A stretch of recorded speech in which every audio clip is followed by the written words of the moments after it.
when I read my comments. I laugh my ass off. I really do. Some of you are so sweet and kind, and some of you are the worst creatures I've ever seen in my life.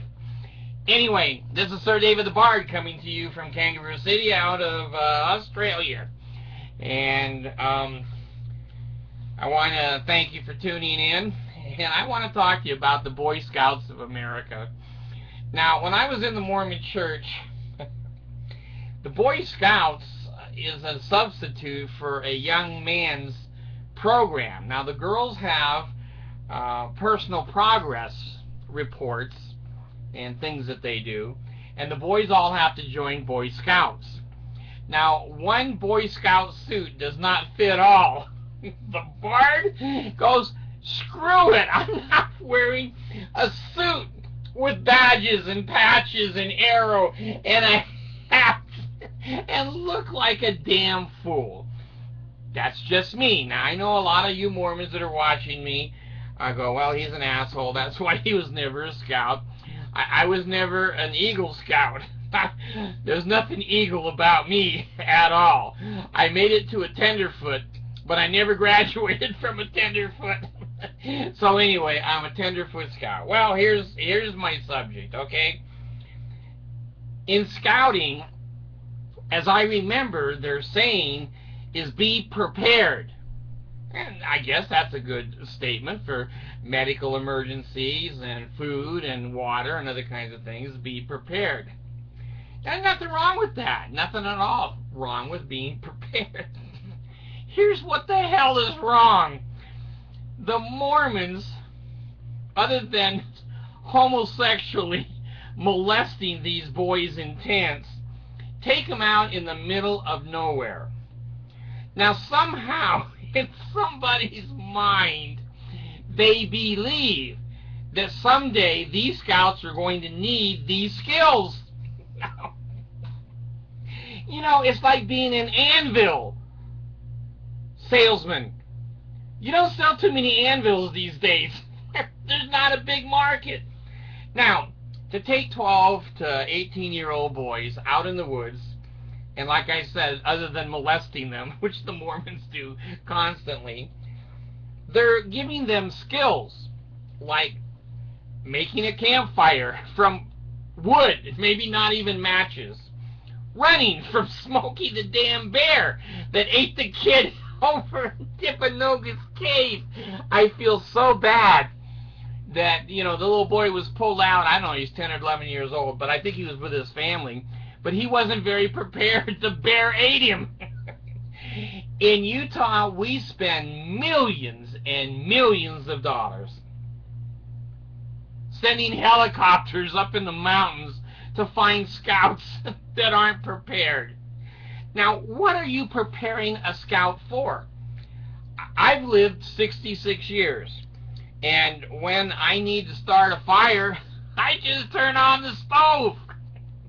The electronic ignition lights up, I cook my meal, and I'm done. I don't need to know how to wash my dishes in sand. I got a damn dishwasher. I put them in the dishwasher, they come out clean. I don't need the skill of sand cleaning my dishes. Well, the other skills I didn't need is tying different knots in ropes. Now, I'm not a sailor. I've never been on a Titanic or whatever. I don't need to tie knots. I don't need to make a teepee. I have a house that has a roof on it. It has, you know, all the trimmings of a house. And I have, you know, air conditioning and water. I don't need to have the skill of drinking water off of a plant. Now, God, when I was in Riverside, California, the scouts were teaching us to cut a cactus in half, and then you could suck the water out of it. Now, let me tell you something. I just go to the water fountain. I'm not cutting a damn cactus in half with all the prickly things on it and, you know, trying to get a drink of water. I just go to the fountain, and I love the ones that are refrigerated. Now, when are scouts going to need these damn skills when you get married and you have a little computer job, you know, when you go out to barbecue with your family, you don't rub two sticks together to make a fire. You just turn on the propane tank and the grill comes up. These are totally wasted skills. Now, maybe 100 years ago, I don't know. Maybe you were lighting fires by hand. I don't know.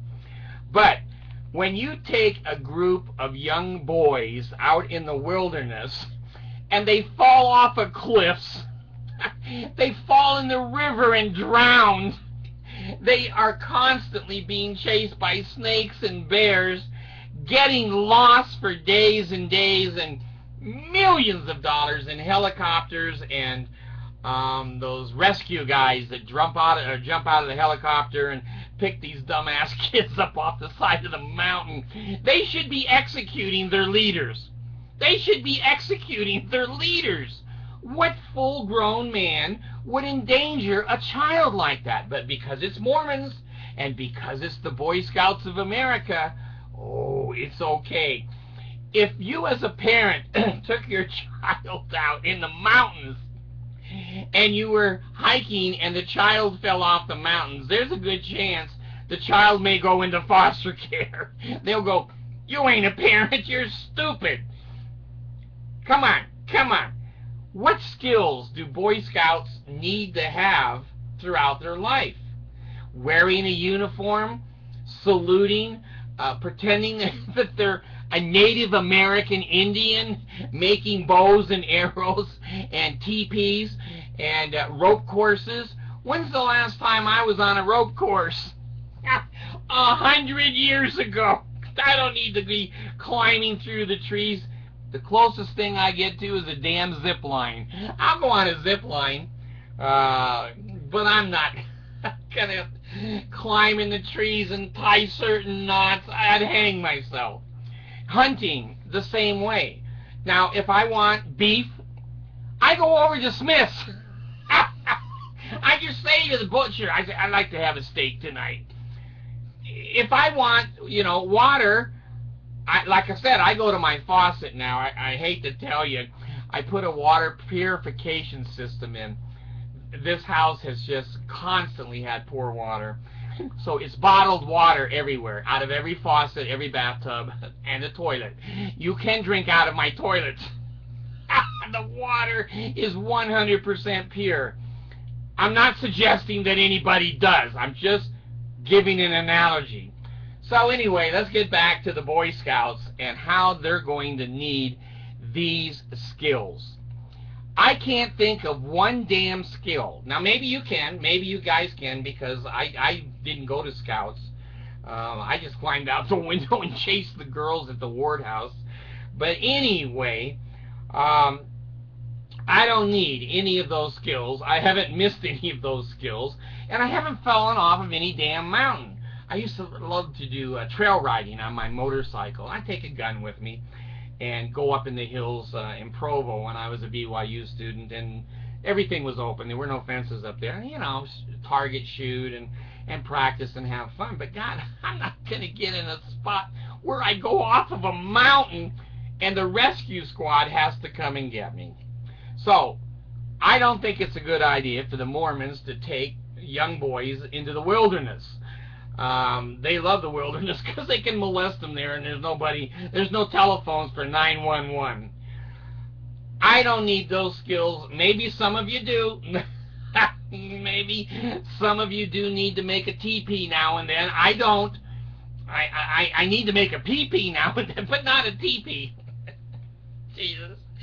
Anyway, now with the gay situation that now the world has put such pressure on the Boy Scouts, they have to allow young men in the program that are gay. Let's see, I have no friends, but I hear you yelling. Oh, Lordy. Honey, I'm on the camera. Give me those fries. Hey. Okay, shut the door. Thank you, baby. Something to drink? Like what? I don't know, whatever surprised me. Okay. Pleasantly surprised me, Allison. Honey, shut the door. The Boy Scouts never taught me to discipline children. Hey, you know what? When I have fries here, I'm eating them.